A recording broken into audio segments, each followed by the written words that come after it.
यथा दृष्टिस्तथा मनः।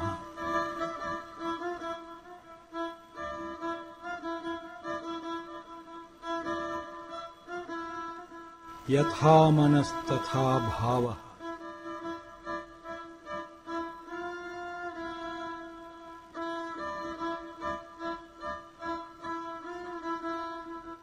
यथा भावस्तथा यत्नः।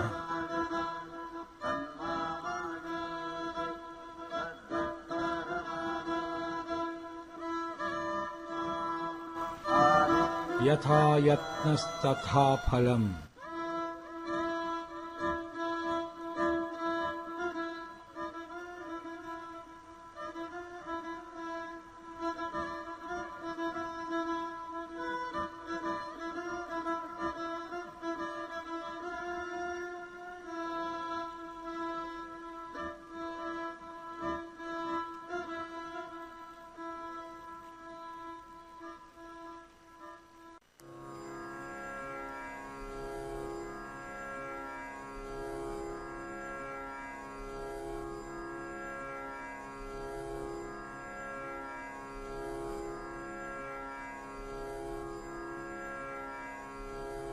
हरिः ओम्।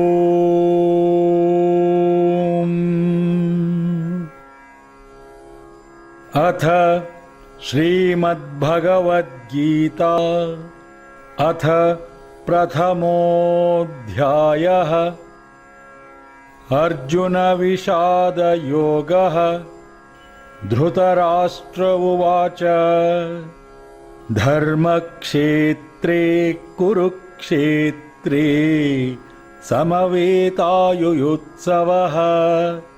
मामकाः पाण्डवाश्चैव किमकुर्वत सञ्जय।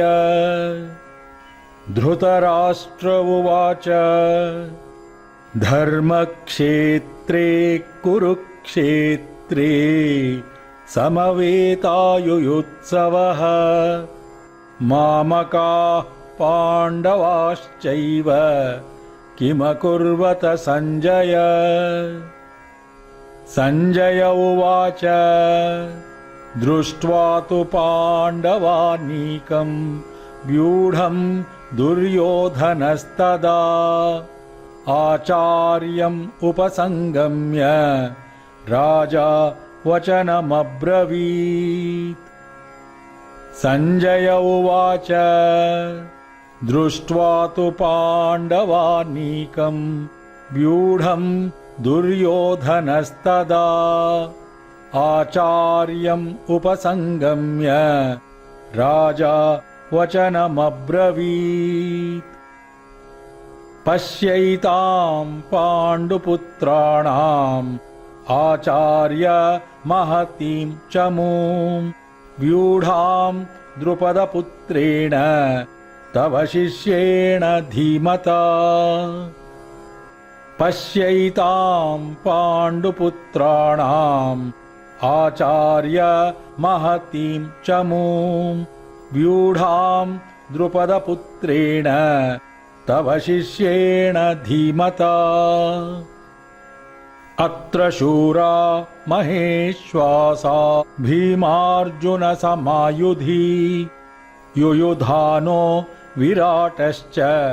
द्रुपदश्च महारथः। अत्र शूरा महेश्वासा भीमार्जुनसमायुधि युयुधानो विराटश्च द्रुपदश्च महारथः। धृष्टकेतुः चेकितानः काशीराजश्च वीर्यवान् पुरुजित् कुन्तिभोजश्च शैब्यश्च नरपुङ्गवः। धृष्टकेतुः चेकितानः काशीराजश्च वीर्यवान् पुरुजित् कुन्तिभोजश्च शैब्यश्च नरपुङ्गवः। युधामन्युः च विक्रान्तः उत्तमौजाश्च वीर्यवान् सौभद्रो द्रौपदेयाश्च सर्व एव महारथाः। युधामन्युः च विक्रान्तः उत्तमौजाश्च वीर्यवान् सौभद्रो द्रौपदेयाश्च सर्व एव महारथाः अस्माकं तु विशिष्टाये तान्निबोध द्विजोत्तम नायका मम सैन्यस्य संज्ञार्थं तान् ब्रवीमि ते अस्माकं तु विशिष्टाये तान्निबोध द्विजोत्तम नायका मम सैन्यस्य संज्ञार्थं तान् ब्रवीमि ते भवान् भीष्मश्च कर्णश्च कृपश्च समितिञ्जयः अश्वत्थामा विकर्णश्च सौमदत्ते तथैव च भवान् भीष्मश्च कर्णश्च कृपश्च समितिञ्जयः अश्वत्थामा विकर्णश्च सौमदत्ते तथैव च अन्ये च बहवः शूराः मदर्थे त्यक्तजीविताः नानाशस्त्रप्रहरणाः सर्वे युद्धविशारदाः अन्ये च बहवः शूराः मदर्थे त्यक्तजीविताः नानाशस्त्रप्रहरणाः सर्वे युद्धविशारदाः अपर्याप्तं तदस्माकं बलं भीष्माभिरक्षितं पर्याप्तं त्विदमेतेषां बलं भीमाभिरक्षितम्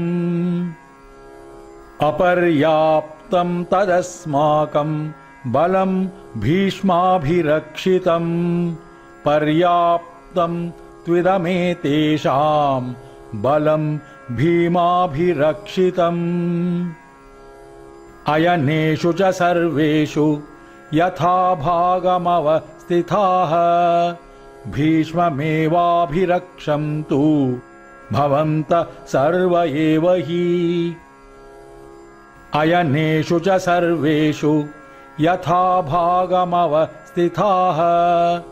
भीष्ममेवाभिरक्षन्तु भवन्तः सर्व एव हि तस्य सञ्जनयन् हर्षं कुरु वृद्धः पितामहः सिंहनादं विनद्योच्चैः शङ्खं दद्मौ प्रतापवान् तस्य सञ्जनयन् हर्षं कुरु वृद्धः पितामहः सिंहनादं विनद्योच्चैः शङ्खं दद्मौ प्रतापवान् ततः शङ्खाश्च भैर्यश्च पणवानकगोमुखाः सहसैवाभ्यहन्यन्त सशब्दः तुमुलोऽभवत् ततः शङ्खाश्च भैर्यश्च पणवानकगोमुखाः सहसैवाभ्यहन्यन्त सशब्दः तुमुलोऽभवत् ततः श्वेतैः हयैर्युक्ते महति स्यन्दने स्थितौ माधवः पाण्डवश्चैव दिव्यौ शङ्खौ प्रदध्मतुः ततः श्वेतैः हयैर्युक्ते महति स्यन्दने स्थितौ माधवः पाण्डवश्चैव दिव्यौ शङ्खौ प्रदध्मतुः पाञ्चजन्यं ऋषिकेशः देवदत्तं धनञ्जयः पौण्ड्रं दद्मौ महाशङ्खं भीमकर्मावृकोदरः पाञ्चजन्यं ऋषिकेशः देवदत्तं देवदत्तं धनञ्जयः पौण्ड्रं दद्मौ महाशङ्खं भीमकर्मावृकोदरः अनन्तविजयं राजा कुन्तीपुत्रो युधिष्ठिरः नकुलः सहदेवश्च सुघोषमणिपुष्पकौ अनन्तविजयं राजा कुन्तीपुत्रो युधिष्ठिरः नकुलः सहदेवश्च सुघोषमणिपुष्पकौ काश्यश्च परमेश्वासः शिखण्डी च महारथः दृष्टद्युम्नो विराटश्च सात्यकिश्चापराजितः काश्यश्च परमेश्वासः शिखण्डी च महारथः दृष्टद्युम्नो विराटश्च सात्यकिश्चापराजितः द्रुपदो द्रौपदेयाश्च सर्वशः पृथिवीपते सौभद्रश्च महाबाहुः शङ्खान् दद्मुः पृथक् पृथक् द्रुपदो द्रौपदेयाश्च सर्वशः पृथिवीपते सौभद्रश्च महाबाहुः शङ्खान् दद्मुः पृथक् पृथक् सघोषो धार्तराष्ट्राणां हृदयानि व्यदारयत् नभश्च पृथिवीं चैव तुमुलो व्यनुनादयन् सघोषो धार्तराष्ट्राणां हृदयानि व्यदारयत् नभश्च पृथिवीं चैव तुमुलो व्यनुनादयन् अथ व्यवस्थितान् दृष्ट्वा धार्तराष्ट्रान् कपिध्वजः प्रवृत्ते शस्त्रसम्पाते धनुरुद्यम्य पाण्डवः ऋषिकेशं तदा वाक्यम् इदम् आह महीपते अथ व्यवस्थितान् दृष्ट्वा धार्तराष्ट्रान् कपिध्वजः प्रवृत्ते शस्त्रसम्पाते धनुरुद्यम्य पाण्डवः ऋषिकेशं तदा वाक्यम् इदम् आह महीपते अर्जुन उवाच सेनयोरुभयोर्मध्ये रथं स्थापयमेच्युत अर्जुन उवाच सेनयोरुभयोर्मध्ये रथं स्थापयमेच्युत यावदेतान्निरीक्ष्येऽहं योद्धुकामानवस्थितान् कैर्मया सह योद्धव्यम् अस्मिन् रणसमुद्यमे यावदेतान्निरीक्ष्येऽहं योद्धुकामानवस्थितान् कैर्मया सह योद्धव्यम् अस्मिन् रणसमुद्यमे योत्स्यमानान् अवेक्ष्येऽहं य एतेऽत्र समागताः धार्तराष्ट्रस्य दुर्बुद्धेः युद्धे प्रियचिकीर्षवः योत्स्यमानान् अवेक्ष्येऽहं य एतेऽत्र समागताः धार्तराष्ट्रस्य दुर्बुद्धेः युद्धे प्रियचिकीर्षवः संजय उवाच एवमुक्तो ऋषिकेशः गुडाकेशेन भारत सेनयोरुभयोर्मध्ये स्थापयित्वा रथोत्तमम् संजय उवाच एवमुक्तो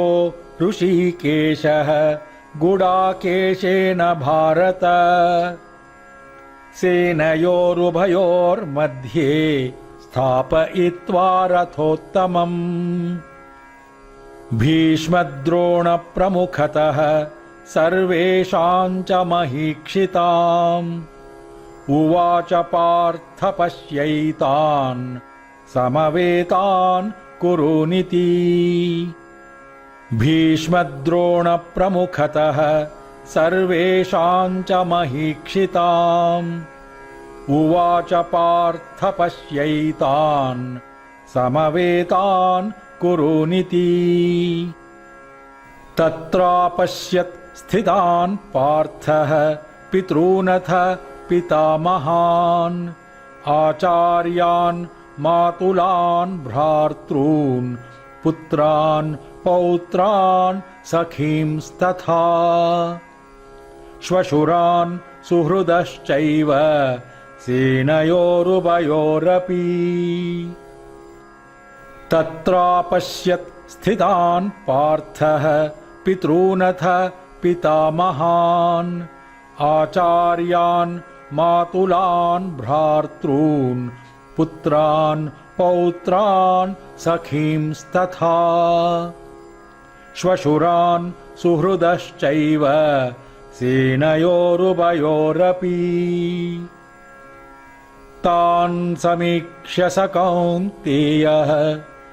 सर्वान् बन्धून् अवस्थितान् कृपया परयाविष्टः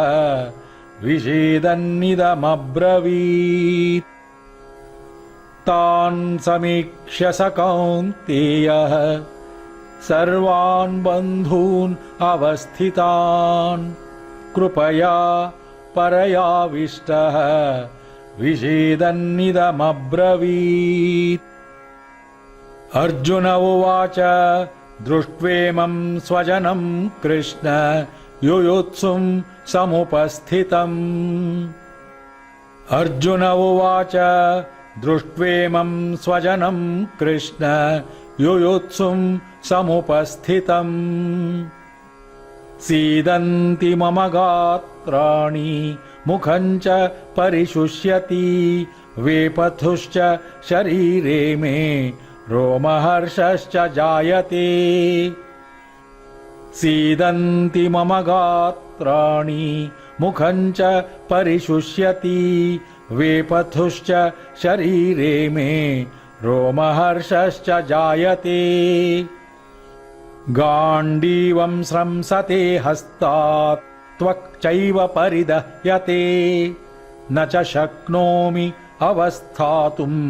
भ्रमतीव च मे मनः गाण्डीवं स्रंसते हस्तात् त्वक् चैव परिदह्यते न च शक्नोमि अवस्थातुं भ्रमतीव च मे मनः निमित्तानि च पश्यामि विपरीतानि केशव न च श्रेयोनुपश्यामि हत्वा स्वजनमाहवे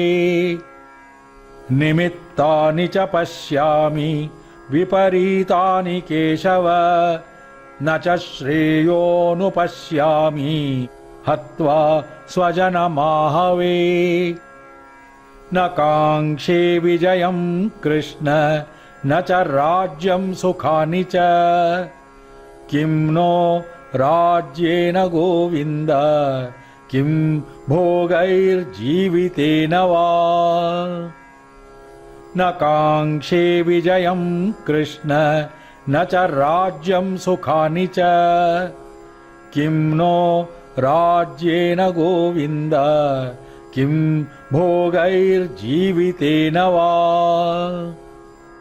येषामर्थे काङ्क्षितं नः राज्यं भोगाः सुखानि च त इमेव स्थिता युद्धे प्राणान् त्यक्त्वा धनानि च येषामर्थे काङ्क्षितं नः राज्यं भोगाः सुखानि च त इमेव स्थिता युद्धे प्राणान् त्यक्त्वा धनानि च आचार्याः पितरः पुत्राः तथैव च पितामहाः मातुलाः श्वशुराः पौत्राः श्यालाः सम्बन्धिनस्तथा आचार्याः पितरः पुत्राः तथैव च पितामहाः मातुलाः श्वशुराः पौत्राः श्यालाः सम्बन्धिनस्तथा एतान् न हन्तुमिच्छामि घ्नतोऽपि मधुसूदन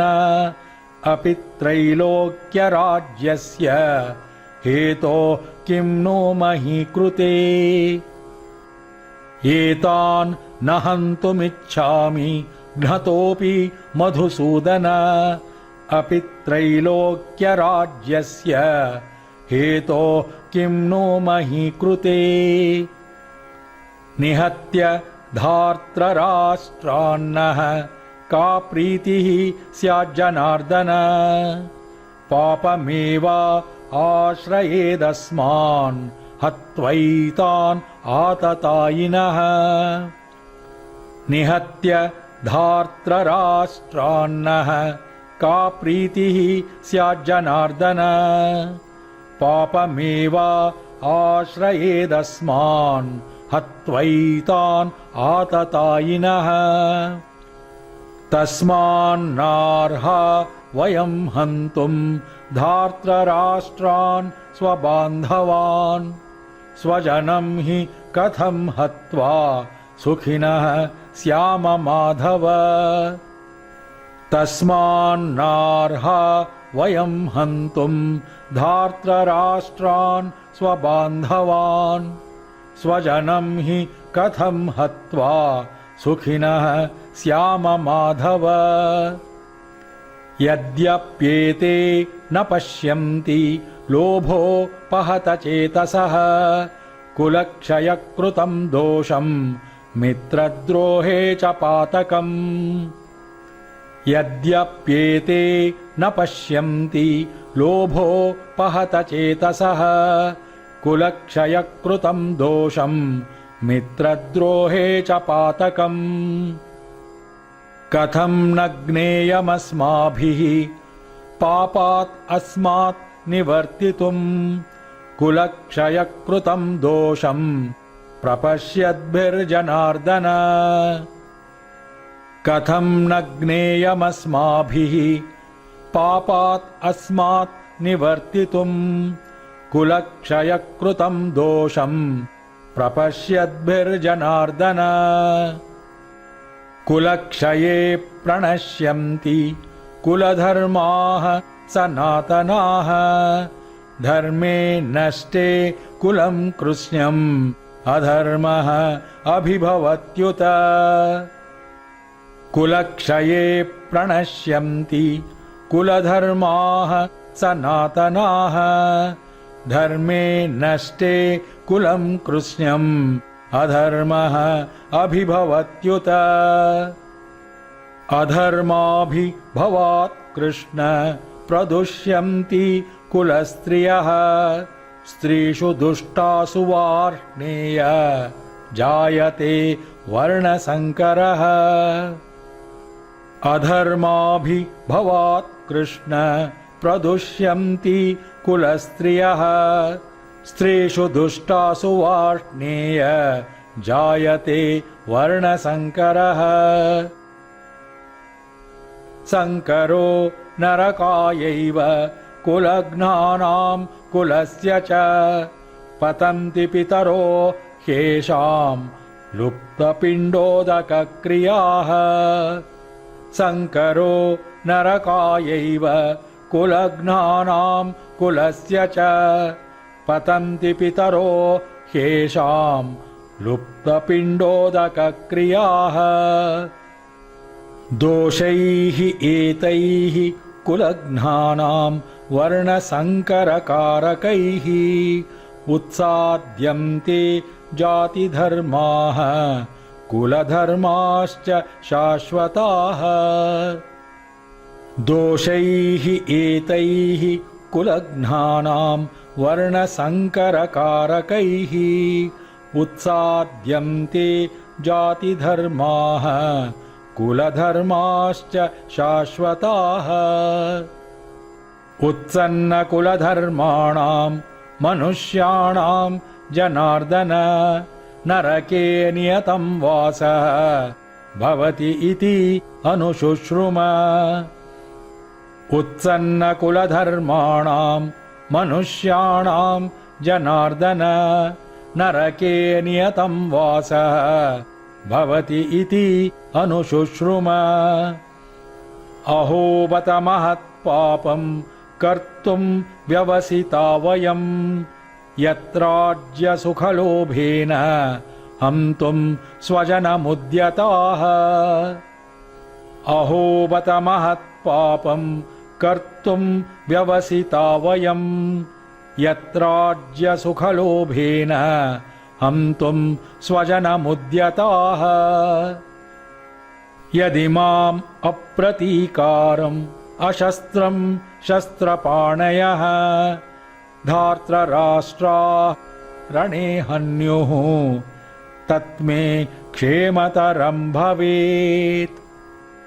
यदि माम् अप्रतीकारम् अशस्त्रं शस्त्रपाणयः धार्तराष्ट्राः रणे हन्युः तत्मे क्षेमतरं भवेत् संजय उवाच एवम् उक्त्वा अर्जुनः संख्ये रथोपस्थ उपाविशत् विसृज्य सशरं चापं शोकसंविघ्नमानसः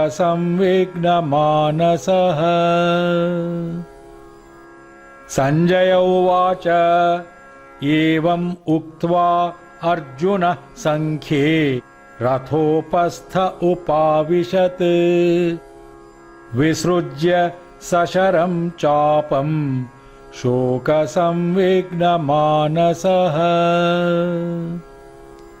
ॐ तत्सदिति श्रीमद्भगवद्गीतासु उपनिषत्सु ब्रह्मविद्यायां योगशास्त्रे श्रीकृष्णार्जुनसंवादे अर्जुनविषादयोगो नाम प्रथमोऽध्यायः हरिः ॐ